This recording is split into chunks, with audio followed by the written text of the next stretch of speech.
며칠 후 딸은 약속대로 병원에 동행했습니다. 그런데 희정아, 지난번에 엄마가 다쳐서 수술하고 병원에 입원했을 때 도대체 무슨 중요한 일이 있어서 병문안도 못 온 거니?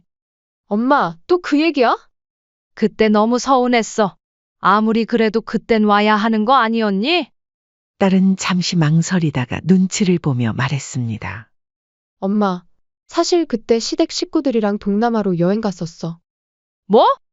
그러니까 내 말은 엄마가 병원에 입원해 있을 때 너는 시댁이랑 해외여행을 갔다는 거야? 어?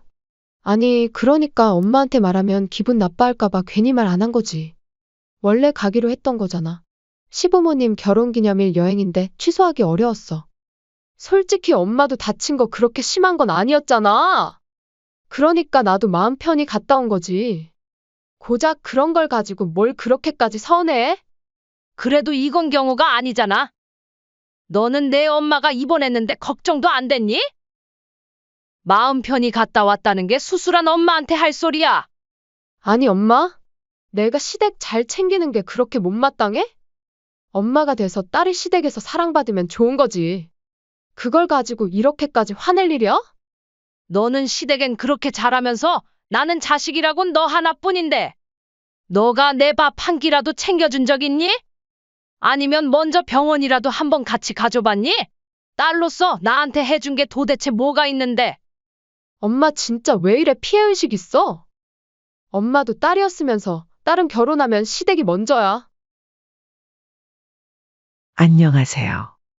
이 사연의 주인공은 69세 김영자 할머님이십니다.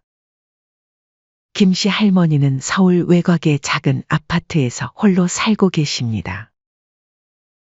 남편과 사별한 지 4년이 넘었지만 외로울 틈도 없이 바쁘게 살아오셨습니다. 딸이 결혼한 후에도 자주 친정에 들러 밥을 먹고 갔기 때문입니다. 사실 밥을 먹고 가는 수준이 아니라 그래도 친정 오니까 편하고 좋네. 엄마가 해주는 밥이 제일 맛있어. 라며 매번 반찬까지 싸갔습니다. 김치부터 장조림, 나물까지. 김씨 할머니가 냉장고에 채워놓으면 며칠도 안 돼 다시 비워졌습니다. 딸이 손을 내밀면 김씨 할머니는 당연한 듯 봉투에 반찬을 담아 건네셨습니다. 엄마, 이거 좀 더 싸줘. 우리 집 반찬 떨어졌어. 그래, 더 챙겨가. 너도 바쁠 텐데 밥은 잘 챙겨 먹어야지. 이러면서도 김씨 할머니는 속으로 생각하셨습니다. 그래도 딸이 엄마 반찬이 제일 맛있다고 하니 기분이 좋지. 나이 들어 자식한테 필요한 사람이 된다는 것도 복이야. 가끔 딸 하나 있는 김씨 할머니는 아들이 있었다면 또 달랐을까 생각이 들 때도 있었습니다. 하지만 김씨 할머니는 늘 아들 가진 친구들도 다 고생이라던데 하고 스스로 위안하셨습니다. 게다가 아들이 있어도 결국 며느리 성격에 달린 문제라는 걸 주변 친구들을 통해 너무 잘 알고 계셨습니다. 에휴, 그래도 며느리 눈치 보는 거보단 딸이 낫지. 딸은 말은 예쁘게 했지만 친정에 와서 집안일 돕거나 설거지라도 한 번 한 적이 없었습니다. 그저 배가 부르면 소파에 누워 휴대폰을 보거나 TV를 켰죠. 뒷정리는 항상 김씨 할머니의 몫이었습니다. 한 번은 김씨 할머니가 조심스럽게 말씀하셨습니다. 희정아, 설거지 정도는 좀 내가 해라. 엄마도 이제 나이가 있어서 허리가 아프다. 그러자 딸은 대수롭지 않다는 듯이 말했습니다. 아유, 엄마는 가만히 쉬다가 나중에 하면 되잖아. 나는 일하랴 집안일하랴 집에서도 푹 못 쉬어. 여긴 친정이니까 편하게 좀 쉬자. 김씨 할머니는 순간 말문이 막혔습니다. 딸이 기분 나빠할까봐 더 이상 말씀하지 않으셨습니다. 나도 평생 일하며 집안일하고 딸도 키웠는데 요즘 아이들은 자기 생각만 하나. 하지만 이런 생각은 늘 속으로만 사귀곤 하셨습니다. 유일한 가족인 딸마저 멀어지면 김씨 할머니는 정말 홀로 남게 될 테니까요. 한편 사위인 성민은 과묵한 성격이었습니다. 과묵하다기보다 김씨 할머니가 느끼기엔 친정에 관심 자체가 없는 듯 했습니다. 딸과 함께 와도 늘 무뚝뚝했고 어쩌다 말 한마디를 해도 감정이 실리지 않았습니다. 심지어 사위는 장모님 집에 오면서 단 한 번도 작은 성의조차 보인 적이 없었습니다. 빈손으로 와서 밥을 먹고 인사 한마디 건네고 말없이 돌아가는 게 전부였습니다. 어머니, 잘 먹었습니다. 그래도 김씨 할머니는 내가 먼저 다가가면 좀 달라지지 않을까 하는 기대를 가지셨습니다. 그래서 먼저 다가가 보셨습니다. 이서방, 이거 보약인데 너 요즘 일 많다며? 하나 가져가. 먼저 안부도 물으시고 사위가 좋아하는 반찬도 싸주시고 용돈도 줘봤지만 반응은 똑같았습니다. 이 정도면 성격 탓이 아니라 그냥 친정이라는 개념이 없는 사람이 아닐까 생각도 싶었습니다. 가끔 이웃들이 그런 김씨 할머니를 보고 자식에게 너무 퍼주기만 하면 안 된다고 조언해도 김씨 할머니는 내가 안 해주면 누가 해주겠어 라며 웃어넘기셨습니다. 그런 일상이 몇 년째 이어지던 어느 날이었습니다. 그날도 평소처럼 장을 보러 나가신 길이었습니다. 길을 건너려던 순간 눈앞으로 차 한 대가 빠르게 돌진해 왔습니다. 김씨 할머니는 순간적으로 몸을 틀어 피하셨지만 균형을 잃고 그대로 바닥에 넘어지셨습니다. 강하게 부딪힌 무릎과 손목, 허리에서 찌릿한 통증이 올라왔습니다. 결국 김씨 할머니는 근처 병원으로 실려가셨습니다. 다행히 생명에는 큰 지장이 없었지만 김씨 할머니는 연세도 있으시고 원래 허리와 무릎 등이 좋지 않은 상태셨기에 무릎 타박상과 허리 염좌로 며칠간 입원해야 한다는 진단이 나왔습니다. 김씨 할머니는 병상에 누운 채로 딸에게 전화를 거셨습니다. 희정아, 엄마가 길 가다 교통사고가 나서 병원에 입원했어. 엄마 괜찮아? 어디 다쳤는데? 딸의 목소리는 예상보다는 놀란 듯 보였습니다. 허리가 좀 많이 아프네. 최소 며칠은 입원해야 할 것 같아. 그러자 딸이 잠시 머뭇거리더니 말했습니다. 엄마, 나 이번 주에 아주 중요한 볼일이 있어서 미리 정해진 거라 미루기도 어려울 것 같아. 김씨 할머니는 순간 당황하셨습니다. 아무리 그래도 잠깐이라도 병문안도 못 와. 김씨 할머니는 사고로 병원에 입원하자 딸에게 의지하고 싶은 마음이 굴뚝 같았습니다. 그동안 몸이 아파도 혹시나 딸이 걱정할까봐, 힘들어할까봐 아픈 내색도 안 하고 사셨는데 안 된다는 딸에게 이렇게 부탁하는 것은 김씨 할머니 인생 처음 있는 일이었습니다. 김씨 할머니는 마음속으로 생각했습니다. 그래도 제 엄마가 처음으로 이렇게 부탁하는데 병문안 정도는 와주지 않을까? 그러자 딸이 짧은 한숨을 쉬며 말했습니다. 엄마, 미안해. 대신 퇴원하면 내가 모시고 갈 테니 맛있는 거라도 먹으러 가자. 응? 김씨 할머니는 그래, 그럴 수도 있지. 갑자기 사고가 났는데 미리 잡힌 중요한 일정이라니까 이해해야지라고 생각하셨지만 마음이 편치 않으셨습니다. 아무리 그래도 나이 이른이 다 되어가는 어머니가 다쳐 입원했는데 못 온다는 게 말이 되나? 그래도 공연히 서운해하지 말자. 젊은 사람들은 바쁘니까. 하고 스스로를 달래보셨지만 이미 상처받은 마음은 쉽게 가라앉지 않았습니다. 그로부터 1시간 뒤 사위에게서 짧은 문자 하나가 도착했습니다. 어머니, 몸조리 잘하세요. 그걸 보는 순간 김씨 할머니는 힘없이 휴대폰을 내려놓으셨습니다. 에휴, 안 보내는 이만 못하네. 그래도 김씨 할머니는 마음 한편에서 희망을 버리지 않으셨습니다. 혹시 딸이 늦게라도 병문안을 올 수도 있지 않을까 하고 말이죠. 하지만 퇴원하는 날까지 딸과 사위는 병원에 오지 않았습니다. 그리고 딸은 전화 한 통으로 퉁쳤습니다. 김씨 할머니는 매일 아침 딸의 방문을 기대하셨지만 결국 그 기대는 허망하게 무너졌습니다. 주변 병실의 다른 노인분들은 자식들이 돌아가며 병문안을 오는 모습을 보며 김씨 할머니는 점점 더 외로움을 느끼셨습니다. 결국 김씨 할머니는 혼자 퇴원 수속을 마치시고 홀로 택시를 잡아 집으로 돌아오셨습니다. 차가운 병원 문을 나서면서 김씨 할머니는 속으로 되뇌셨습니다. 마치 혼자가 된 기분이네. 딸은 결혼하면 남이라는 말 그때는 안 믿었는데. 서러움이 가슴을 파고들었습니다.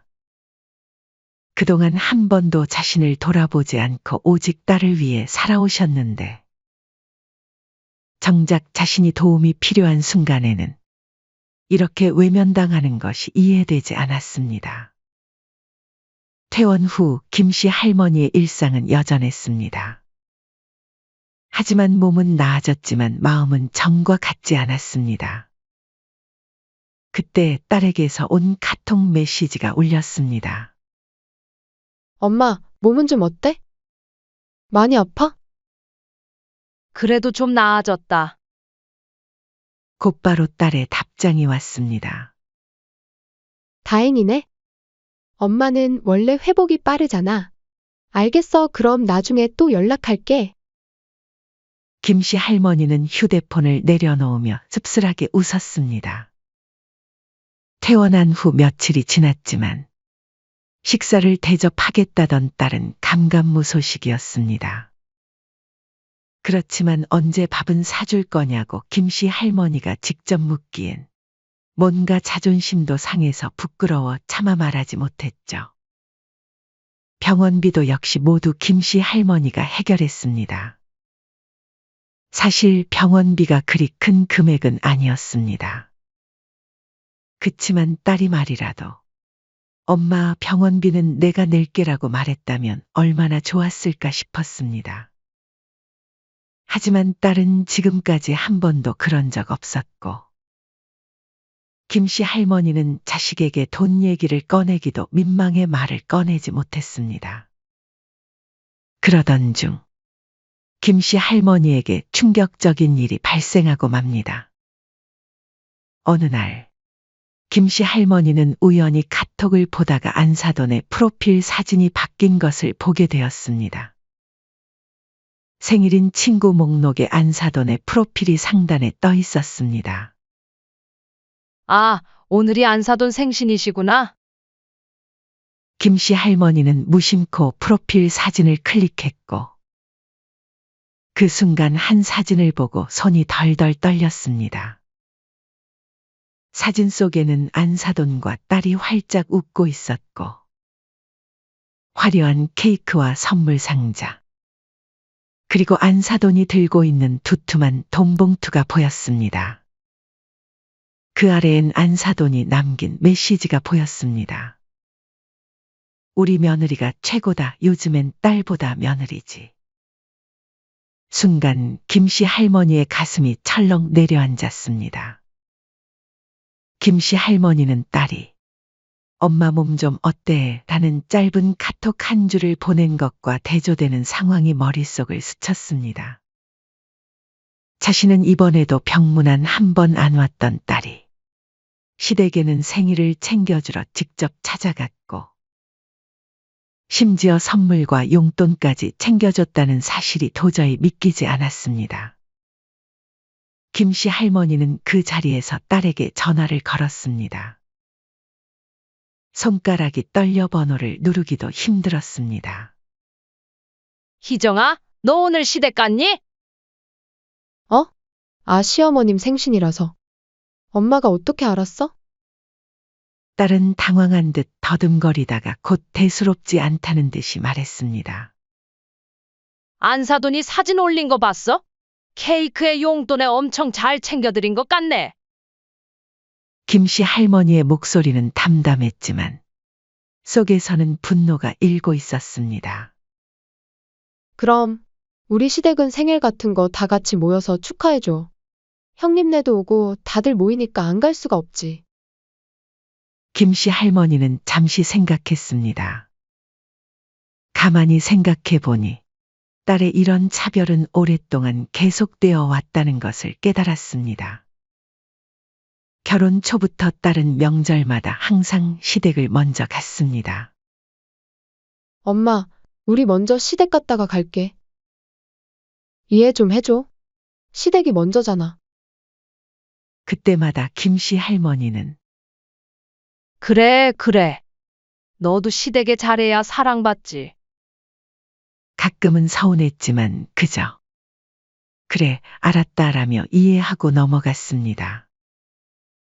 오히려 친정이 딸한테 더 편해서 그러는 것이라며 스스로를 위로하기도 했죠. 그러나 생각해보니 그것은 착각이었습니다. 김씨 할머니는 작년 설날 당일을 떠올렸습니다. 아니, 얘는 언제 온다는 말도 없고 연락은 왜 안 받아? 이번 명절엔 못 오는 건가? 그런 말이라도 하지, 참. 정확히 몇 시에 온다는 연락도 없었습니다.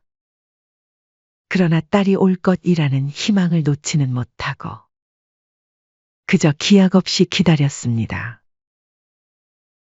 그날 저녁 김씨 할머니는 혼자 밥상을 차려 TV를 켜놓고 앉았습니다.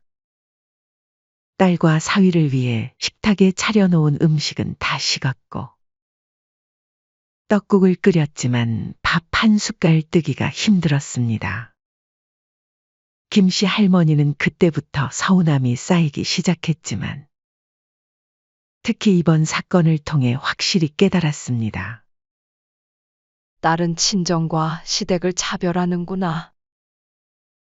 딸은 시댁에는 사랑받기 위해 노력하면서 친정 어머니가 병원에서 다쳤을 때도 퇴원 후에도 명절에도 생일에도 단 한 번도 제 엄마를 위해 먼저 배려한 적이 없었습니다. 친정은 그저 편하게 이용하는 곳, 시댁은 대접해야 할 곳으로 생각하는 딸의 속마음이 잘 보였습니다. 며칠 후 김씨 할머니의 허리 통증이 다시 심해졌습니다. 퇴원한 지 한참이 지났지만 아직 제대로 회복하지 못했습니다.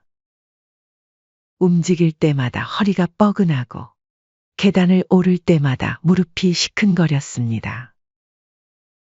택시를 타자니 혼자 병원 건물을 들어가는 것도 힘들었습니다. 병원 예약일이 다가왔지만 이번에는 혼자 가기 힘들 것 같았습니다. 김씨 할머니는 한참을 고민하다가 결국 딸에게 전화를 걸었습니다. 희정아, 엄마 허리가 다시 아파서 병원 좀 같이 가줄 수 있니? 딸의 목소리는 피곤한 기색이 역력했습니다. 엄마, 병원 혼자 못 가겠어? 갑자기 말하면 어떡해? 갑자기 너무 아파서 그래.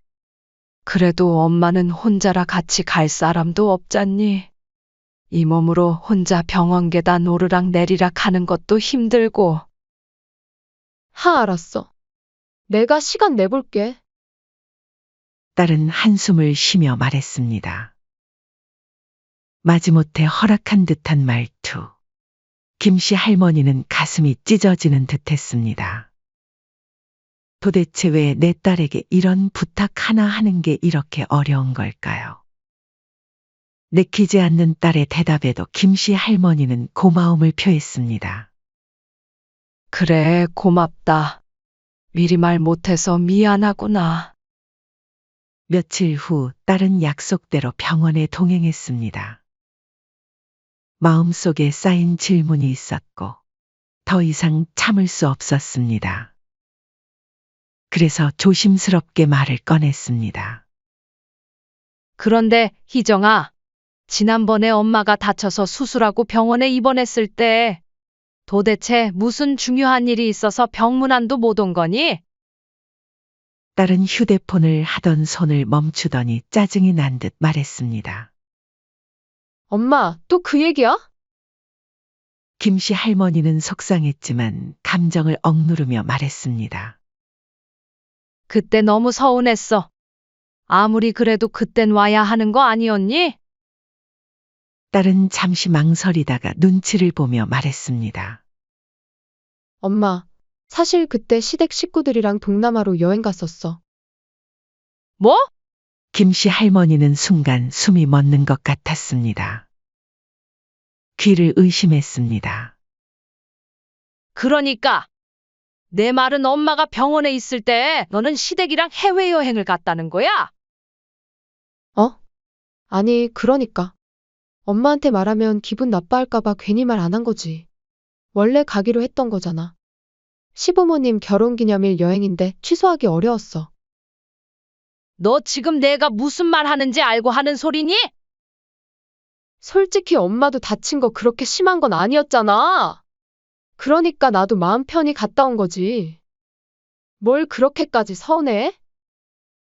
그 순간 김씨 할머니의 온몸이 굳었습니다. 마음 편히 갔다 왔다고? 그리고 엄마가 돼서 딸이 시댁에서 사랑받으면 좋은 거지. 왜 그렇게까지 서운하게 구는 거야? 순간 김씨 할머니의 안에서 수십 년간 쌓아온 모성애의 끈이 팍 하고 끊어지는 느낌이었습니다. 딸은 당황한 기색 없이 말을 이었습니다. 엄마, 솔직히 말해서 엄마는 좀 이해심이 부족해. 며느리한테 시댁은 중요한 자리잖아. 내 입장도 생각해야지. 그래도 이건 경우가 아니잖아. 너는 내 엄마가 입원했는데 걱정되지도 않았어? 근데 가서 마음 편히 놀다 왔는 게 십수년을 키워준 친엄마한테 할 소리야? 김씨 할머니의 목소리는 차가웠습니다. 아, 엄마는 내 친정이잖아. 내가 언제 엄마한테 막대한 적 있어? 친정이니까 좀 편하게 하는 거지. 그걸 가지고 이렇게까지 화낼 일이야? 내가 지금까지 했던 행동들을 보고도 그런 소리가 나와. 그래서 너는 내 친정 엄마가 허리가 다 부셔져서 병원에 입원해도 시댁과 여행이 먼저였다는 거잖아. 맞지? 엄마, 진짜 왜 이렇게 예민하게 굴어? 그 말에 김씨 할머니는 깊은 상처를 입었습니다. 엄마는 좀 참아야 해. 나보고 참으라고. 그래, 엄마는 내 생각 안 하고 맨날 서운하다는 얘기만 하고. 내가 시댁 잘 챙기는 게 그렇게 못마땅해?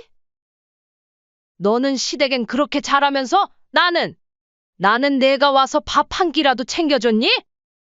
아니면 먼저 병원이라도 한 번이라도 같이 가줘봤니? 내가 나한테 해준 게 도대체 뭐가 있는데 나보고 다 참으라 하니?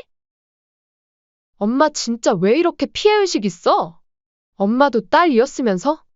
딸은 결혼하면 시댁이 먼저야.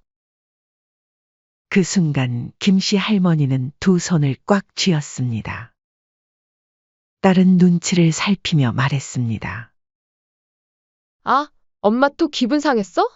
갱년기도 아니고 진짜 별일도 아닌데. 엄마가 왜 이렇게 서운해하는지 모르겠네. 난 여전히 엄마 딸인데. 이런 사소한 걸로 서로 감정 상하게 하지 말자고. 김씨 할머니는 아무 말도 하지 않았습니다. 그저 모든 것이 다 허망한 기분이었습니다.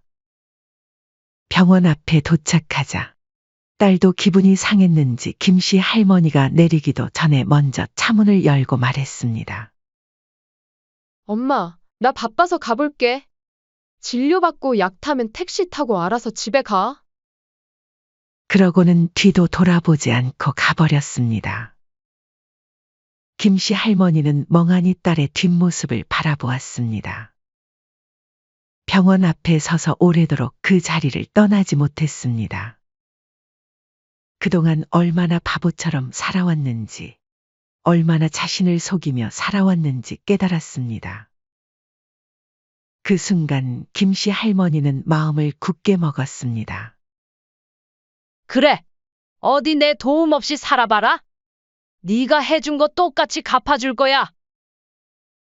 지금부터 김씨 할머니는 딸이 했던 행동을 고스란히 돌려줄 작정이었습니다. 딸에게 베풀었던 무한한 사랑과 이해, 그리고 그에 대한 딸의 배신과 무관심. 이제는 끝이었습니다. 내가 널 어떻게 키웠는데 이 못된 것. 그날 밤 김씨 할머니는 더 이상 고민하지 않았습니다.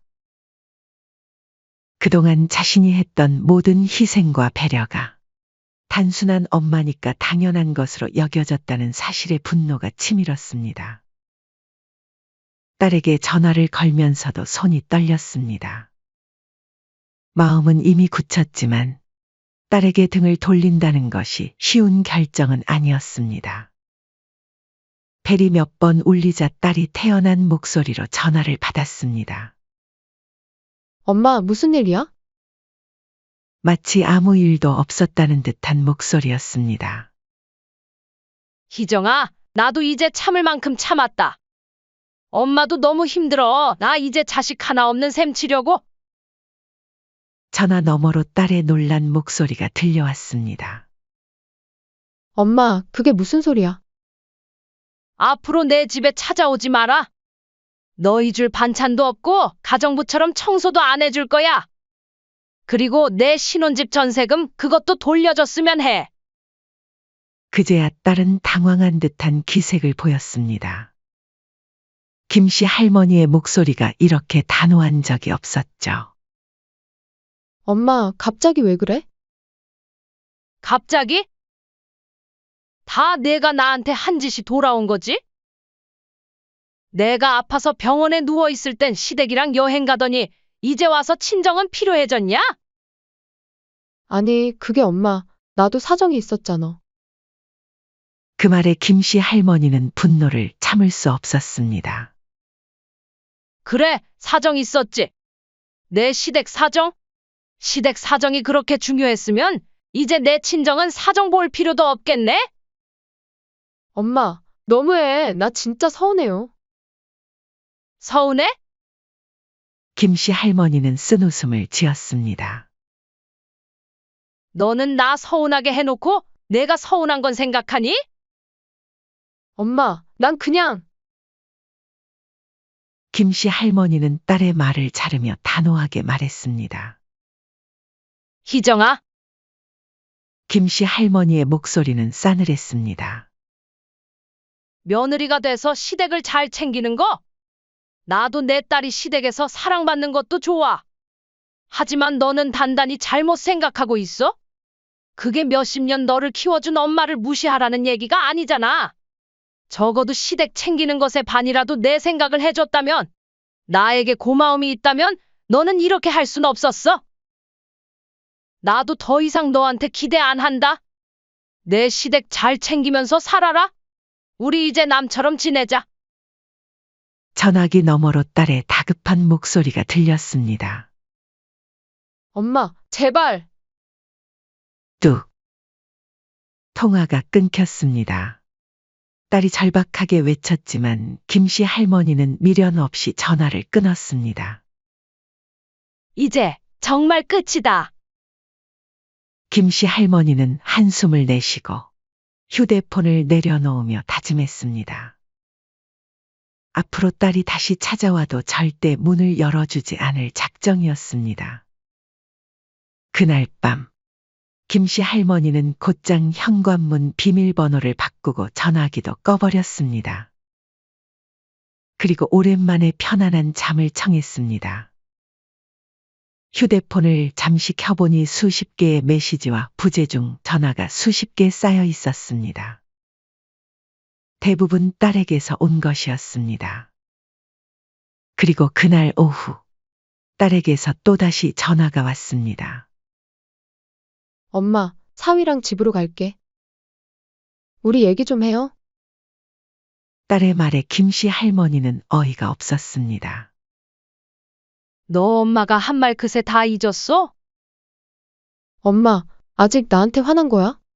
그래도 하나뿐인 딸이잖아. 근데 엄마 반찬 아직 남아있지? 우리 반찬 다 떨어졌어. 김씨 할머니는 이번엔 조용히 웃으며 대답했습니다. 아, 나 바빠서 안 되겠다. 여행 가느라 집에 없을 거야. 여행? 갑자기? 딸의 놀란 목소리가 들려왔습니다. 김씨 할머니는 여유롭게 대답했습니다. 그래.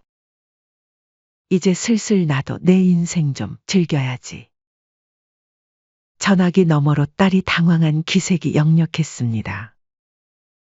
아니, 엄마 그래도 우리가 친정 가겠다는데 갑자기 어디를 간다는 거야? 내가 그랬잖아. 엄마는 참아야 한다고. 그니까 나도 너가 더 이상 시댁 잘 챙기고 친정 무시하는 거? 더 이상 뭐라고 안 할게. 대신 너도 친정에서 쌀 한 톨이라도 받을 생각하지도 마. 엄마, 그게 무슨 말이야? 그때 한 말이 진짜였어? 딸의 목소리에는 불안함이 묻어났습니다. 김씨 할머니는 단호하게 대답했습니다. 그래, 너는 이제 맘 편하게 친정은 신경 쓰지 말고 시댁만 챙겨. 잠시 후 딸이 당황하며 말끝을 흐렸습니다. 그리고는 딸이 김씨 할머니에게 먼저 연락을 한 진짜 목적을 꺼내기 시작했죠. 근데 엄마, 나 임신했고 9주 차례 이제 몇 달 뒤면 출산인데 설마 그때 우리 애는 엄마가 안 봐줄 거야? 김씨 할머니는 속으로 피식 웃었습니다. 그동안은 친정 무시하더니 애 봐줄 때 돼서야 친정이 필요해진 거구나? 응, 못 봐주겠네. 그럼 시댁에 애 맡기면 되지 않니? 왜 나한테 부탁을 해? 아니 그게 시댁에선 먼저 태어난 시누이 애 맡아주고 있어서 힘들다 했는데. 아, 그랬구나. 시누이 애는 돌봐주고 우리 손주는 못 맡아준대. 딸은 더 이상 말을 못하고 머뭇거렸습니다. 김씨 할머니는 여유롭게 말을 이어갔습니다. 그래도 내 시어머니한테 잘 말해봐. 우리 딸 시댁에서 사랑받는 며느리라며? 엄마, 그게 잘못했어요. 그래도 애는 봐주시면 안 돼요? 저 애도 처음 키워보고 집안일도 아직 서툴단 말이에요. 그리고 엄마가 봐줘야 회사도 다시 다녀요. 김씨 할머니는 날카롭게 받아쳤습니다. 나는 내 친정 엄마인데도 네가 시댁에 준 것들 하나도 못 받아보고 아프면 병원에 혼자 갔고 명절마다 혼자 지냈어. 그렇게 날 무시해놓고 이제 와서 애는 내가 봐달라고? 난 절대 못 보니까 그리 알아. 엄마, 너무한 거 아니야? 딸의 목소리는 울먹이는 듯했습니다. 김씨 할머니는 쓴웃음을 지었습니다. 그래? 나는 내가 나한테 했던 걸 그대로 해주는 것뿐인데.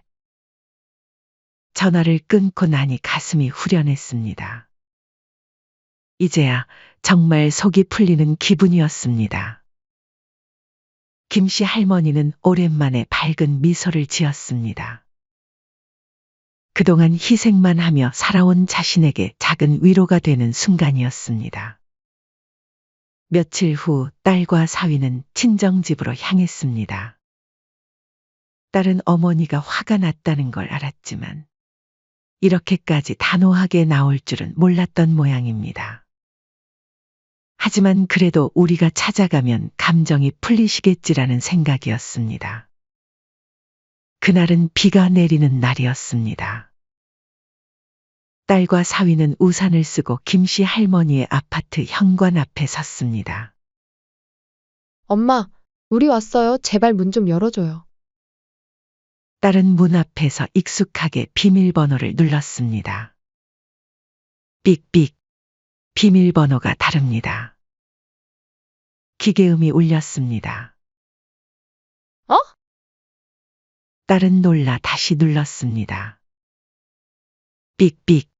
비밀번호가 다릅니다. 이번엔 사위가 나섰습니다. 잘못 누른 거 아니야? 다시 해봐. 딸은 손을 떨며 다시 눌렀습니다. 삑삑. 비밀번호가 다릅니다. 그제야 두 사람은 상황을 깨달았습니다. 어머니가 비밀번호를 바꾼 것입니다. 딸은 얼굴이 창백해졌습니다. 엄마가 진짜 우리를 내친 거야? 딸은 다급하게 휴대폰을 꺼내 전화를 걸었습니다. 하지만 신호음만 갈 뿐 아무도 받지 않았습니다. 어떻게? 사위가 어이없다는 듯 헛웃음을 지었습니다. 아니, 장모님이 왜 이렇게 감정적으로 행동하셔? 딸은 점점 초조해졌습니다. 비는 더욱 거세게 내렸고 두 사람은 현관 앞에서 우산을 들고 서 있을 수밖에 없었습니다. 고작 병문안 한 번 못 갔다고 이렇게까지 해? 딸은 그때 문득 머릿속을 스친 생각이 있었습니다. 그동안 김씨 할머니는 모든 걸 참아줬습니다. 서운해도 힘들어도 늘 딸을 위해 희생했습니다. 하지만 이제는 달랐습니다. 엄마가 진짜로 등을 돌린 것입니다. 이제 어떡할 거야? 계속 여기서 기다릴 거야? 딸은 눈물을 머금은 채 고개를 저었습니다. 가자. 엄마 정말 화가 많이 나신 것 같아. 딸과 사위는 하는 수 없이 시댁으로 향했습니다. 사위는 운전하며 한숨을 내쉬었습니다. 이제 어떡할 거야? 애기 태어나면? 일단은 시댁에서 애를 좀 봐달라고 하자. 시누이 애도 봐주니까 부탁하면 우리도 봐주겠지. 하지만 그들의 예상은 완전히 빗나갔습니다. 시댁 집에 도착해서 사정을 설명하자 시어머니는 인상을 찌푸리며 단호하게 고개를 저었습니다. 안 돼. 나도 우리 딸아이 손주 봐주기도 벅차. 너희 애까지는 힘들어. 딸은 믿을 수 없다는 표정으로 시어머니를 바라보았습니다. 아니, 어머님. 저는 그동안 시댁에 그렇게 잘했는데 제 애는 왜 안 봐줘요? 너무해요. 시어머니는 피식 웃으며 대답했습니다. 너도 참 뻔뻔하구나. 내가 이 나이에 애 둘을 어떻게 보니? 막말로 너는 내 딸도 아니고 그냥 며느리잖니. 친정엄마한테 부탁해보렴. 그 말에 딸은 충격을 받았습니다. 그냥 며느리라는 말이 가슴을 찔렀습니다. 어머님, 제가 얼마나 시댁에 잘했는데요.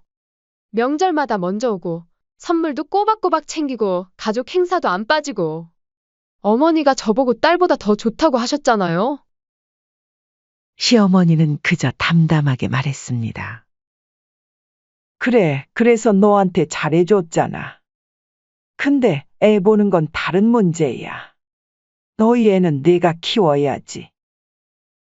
딸은 더 이상 말을 잇지 못했습니다. 그제야 딸은 깨달았습니다. 아무리 잘해도 나는 며느리이고 절대 시댁의 딸이 될 수는 없다는 것을 말이죠. 시댁도 안 돼. 친정도 안 돼. 그럼 이제 누구한테 애를 봐달라고 하지? 아, 맞다. 엄마한테 집 전세금도 돌려드려야 하는데. 딸의 현재 상황은 안 좋았습니다. 집 전세금도 돌려주어야 하고 곧 태어날 아기를 봐줄 사람 또한 없었습니다.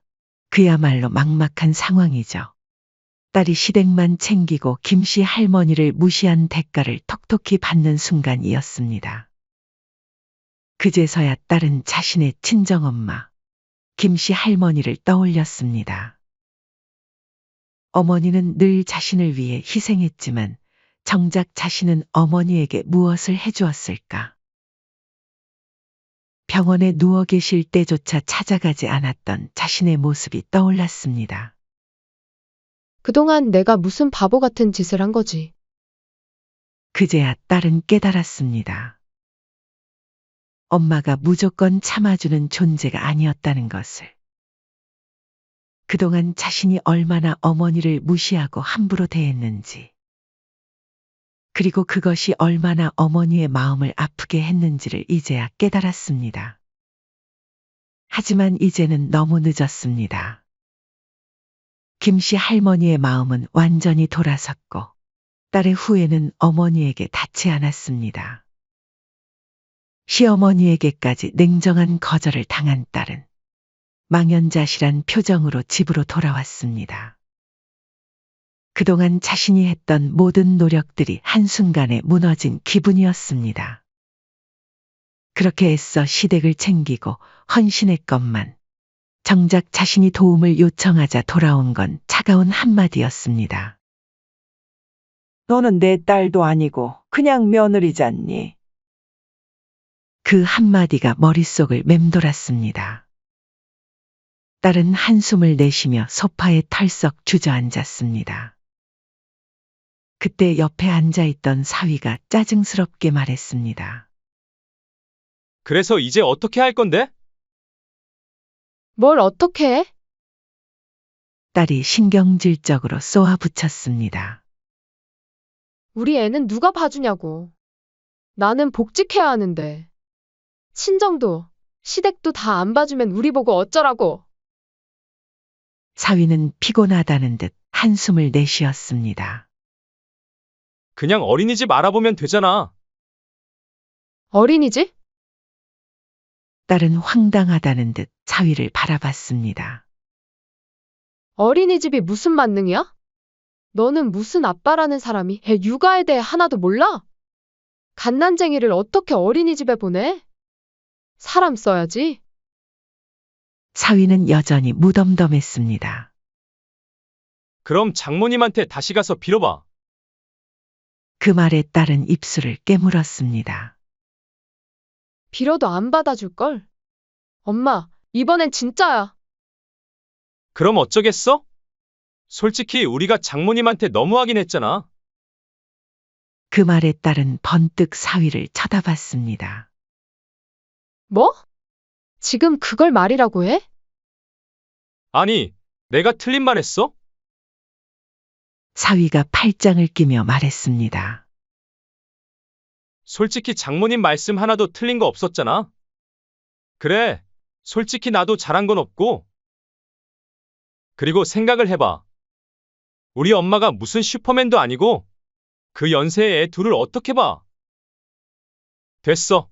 우리 애니까 우리가 잘 키워야지. 딸은 아무 말도 할 수 없었습니다. 그동안 당연하다고 여겼던 것들이 한순간에 무너져 내렸습니다. 그러자 사위는 겁먹은 표정으로 덧붙였습니다. 솔직히 장모님이 그렇게 화내는 거 나 처음 봤어. 착한 사람이 화내면 더 무섭다니까? 진짜 소리치시는데 등에 땀이 쫙 나서 한마디도 못하겠더라. 딸은 그제야 깨달았습니다. 엄마가 참을 만큼 참았다는 걸 말이죠. 눈앞이 깜깜해졌습니다. 딸은 복직을 미루고 아이를 키우는데 전념하기로 했습니다. 하지만 현실은 생각보다 훨씬 가혹했습니다. 그동안 자신이 집안일을 잘하는 줄 착각하고 살았습니다.